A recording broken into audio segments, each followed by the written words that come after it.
So why did I put back all of these slabs here? Pulled them for myself. All of these came in from, collections or submissions that I had. So we're going to talk about why I kept these. So stay tuned. First off, here's my website, portsmouthcoinshop.com. If you're interested in buying coins, we have a few sales going on here, and we have a lot of graded coins as well as some raw coins. So come over and check out portsmouthcoinshop.com. Okay, I have all these coins here, and they're in slabs, NGC and PCGS, and then another one. And I kept them for various reasons. I want to show you this one right off the bat. And the reason I kept this one is it is on a magnetic planchet, 5.0 grams. It's a mint error, it's mint state 61. And people often say, my coin's magnetic. Well, sometimes that's because it's plated. This coin, for instance, was not plated. It actually came from the mint this way. Don't have any other details on it. I've showed it in another video, but at least it gives me an example to show people that I have a magnetic coin too, and that it's not worth $10,000 or anything else. So I do use it here in the shop as an example. And we're going to take a closer look at some of the rest of these here. Now I kept this coin as well because it's actually a 1940 without the last digit. So it can be a 41, 42. We'll get a closer look at it. And the reason it doesn't have a date is because it's a delamination. And I don't know whether NGC decided after they labeled this, or after this generation holder, that they were not going to were no longer going to holder the delaminations, but I heard that they were not going to do that anymore. But as you can see on the obverse, that's pretty good delamination. And the reason I was told that they're not going to grade these anymore or holder them because they can damage the coin. And they didn't want complaints about coins being damaged. So they graded a very fine 20. Then I have these, and these were also in another video. You've got a Indian cent that is actually Unk Details. It's altered collar. So it's an uncirculated coin, but it's an altered collar. And as I tell everyone, you have to watch out for copper coins because they most certainly can have altered collars and problems, things like that. You'll see that often. And I have another one here. It's also Unk Details. And it's not that they're ugly coins. I mean, they have some eye appeal to them, but they're just altered collar and they're Unk Details. Not worth a whole lot of money, but whenever people, the reason I kept this is when people walk into the shop and they've got clean cents and they know that they're nice looking coins and they think they're uncirculated, I can say, look, I know, I agree with you, but it's been cleaned. And they can kind of get an example. And I've got, two examples there to show them, and then I have an example of a Lincoln cent. Because as well as I do, someone brings in 1909 SVDB, and this in here is the 1909 VDB, details, altered collar. If they bring in that 09 SVDB, they're wanting, top dollar, and they know what it's worth. They probably looked it up online or whatever. And even though this coin almost looks problem-free, we know that it's not. And once I bring out the holder and I show them, they understand, at least most of them do. And some of them might look at this and say, man, that's not a clean coin. Unfortunately, I have to go with, if it looks similar to this, I have to go with that. It's just the way I have to do the business here. Then I have something like this, a mint state 66 red, and it's a 74. And you can't see the coin all that well in here. Didn't take them out of the plastic. But what's important is these coins like this, I use as grading examples. I can look and I can see where the marks are at on the coin and what I need to do to find a 67. Same thing with this 68. Also, people will bring in coins and say, man, I've got a pristine, near perfect coin. Should I send it off for grading? Well, right here. You can take a look. This is a pretty nice looking coin here, even when you're looking through the plastic. Matter of fact, let's go ahead and take it out of the plastic now. I want to show you, maybe a little bit better, what this coin actually looks like. This is one of those coins that people see and they post in the groups and they're like, man, should I send it off for grading? One of the things you want to focus on is ticks and marks in this area on the coin, and then on the cheek, and then in the hair. They tend to hide very well in those areas. So you want to turn the coin in the light.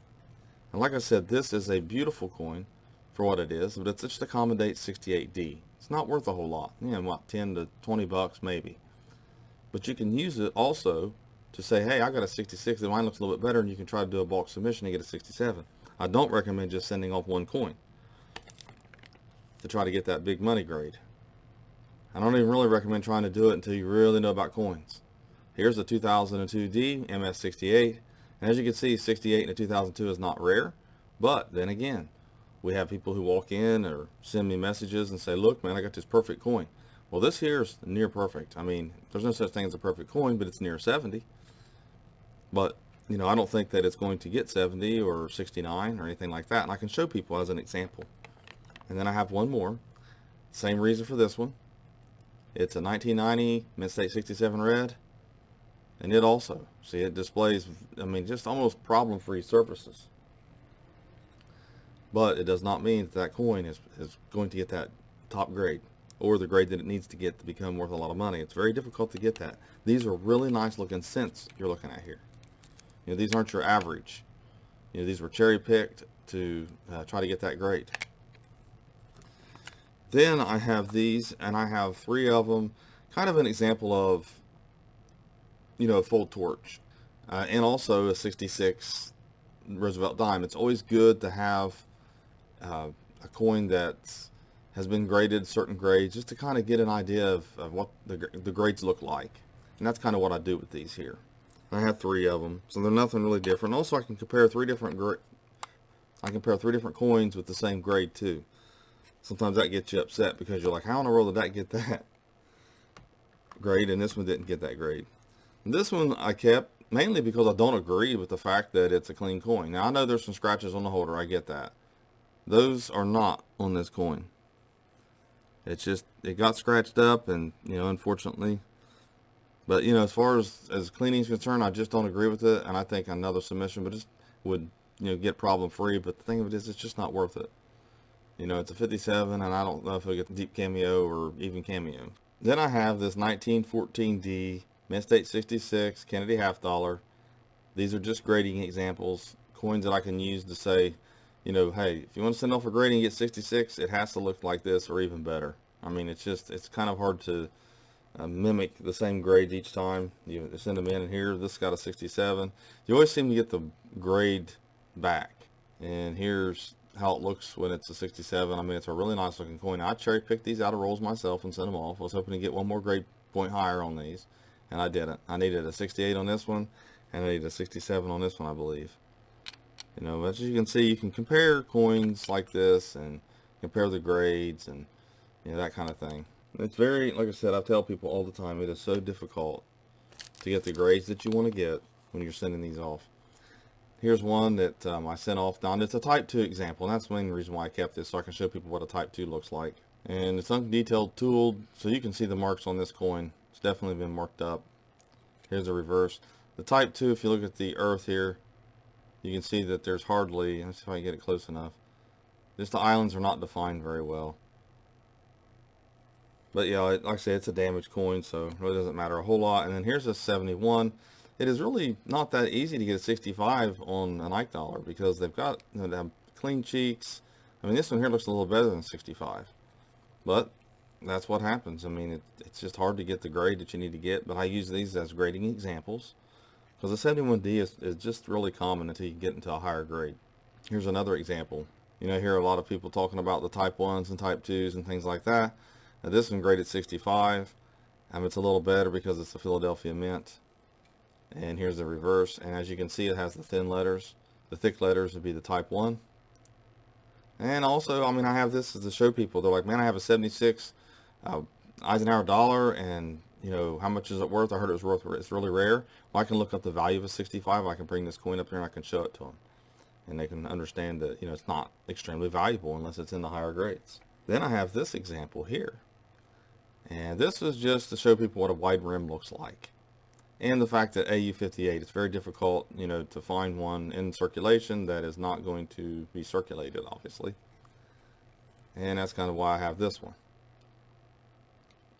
And then here's a Silver Eagle that I had. A lot of you might remember this one. I kept it because NGC would not label this as a double die, and it is a double die. It's verified. I mean, it has the thickness of the numbers. You can see it at the top of the 2 and the top of the 0. And they would not even put double die on it or anything. even though I paid for the service. So I'm willing to hold off, and maybe it'll get in the cherry pickers one day, and that'll help it a little bit, or maybe they'll start listing it on their website. And then of course here's this one here, and it's a 1925 Unk Details Peace Dollar. I showed this before, and I'm trying to show a better view of it. You know, this is one of those that I think could have been, it's 50-50. Depends on when you send it in. Because I do have examples of, you know, Unk Details. This coin has a lot of luster on it. It does look a little different. You know, I can say that. But this one here is the one that has like, looks like some roller marks here. But look at this one. This is also Unk Details. And it doesn't have as much frost on it, what I call the original surfaces, as the other one. You know, so like I said, I kept these examples. I think the reverse is just fine. I think the obverse is what puts it off. And I can sit here, I can compare them. This is what I do. You put them side by side. Some people say, yeah, they look the same, they look different. I don't agree. I think this one here is a little better. And like I said, they're just examples of clean coins. Because if I bring these up and people are like, man, my coin's not clean, I'm saying, well, it's kind of got that look. And they're like, what look? And I'll show it to them. It kind of helps me buy coins sometimes. It helps me, you know, help people with their coins and what they're worth too when they do appraisals. So a lot of people just don't understand how a coin can be cleaned or why it doesn't look clean to them. Here's an example of an 1883 Mint State 62. I kept this one because I do not think that it's a Mint State 62 coin. It looks like it's worn and missing luster on the high point. So I just don't agree with the grade on this. And like I said, I bought it from another dealer. I think it was in a lot of coins, and you know, I'd be disappointed in this coin if I came back. Get a little bit of a closer look on it here. I know a lot of people think, well, it's a weak strike over the year. Yes and no. I'm seeing signs of the coin where the coin's been wear, and actually the hair of the ear is not the high points. I mean, you want to look up in here as well, see if there's anything, you know, going on up here as far as the wear is concerned. On the cap here, you know, and then on the breast feathers you can see. So that's one other reason I kept that. And then I kept this one because some people bring in these weird holders, and I tell them, look, AU58, you know, that might be accurate. And also because on the back of this one here, and it's just still legit, it's the coin guy. It's the coin guy. So he still exists and actually has this labeled as, I think, AU55 on his site, but it's got an error on the label of AU58. Then I have also this here. This is an 1885 Unk Details, improperly cleaned, to give someone an idea. I know a lot of people think, man, that coin does not look clean, but that's, you know, it does look a little off when you have it in hand. I try to show them it has a little bit of residue of something on it. Somebody might have left what they used to clean it with or dip it with on it, and then it kind of toned the coin. Sometimes that can be reversed, sometimes it can't. But you know, like I said, this is the kind of coins you're going to get off eBay, and some dealers who sell Unk, they're just going to throw it in there. You know, it's going to be one of those coins. So anyways, I mean, it's not circulated, but they're saying it's improperly cleaned. So it's another example I can show people. And then I kept this one because I thought it was kind of funny that, you know, somebody would put a 21T and extra fine 40 in a holder. I don't know whether they thought that was going to get Mint State or whether it was part of a bulk submission or what in the world it was, but you know, definitely extra fine 40 coin here, and I can kind of use that as an example as well. Most of these are tools to use to show people up front, to give them an idea of the condition of their coins, how much their coins are worth, you know, the value of their coins, why I'm paying what I'm paying for them. And I don't use them as tools to downgrade people's values. It's not like that. But if I see the coin looks like it's clean and they start questioning me, then I want to show them some examples that were graded by a third party, and that's why I have these. And some of them I just have for me, my own personal reference as well. But I do keep some things back, and I guess you could say that's part of my collection here.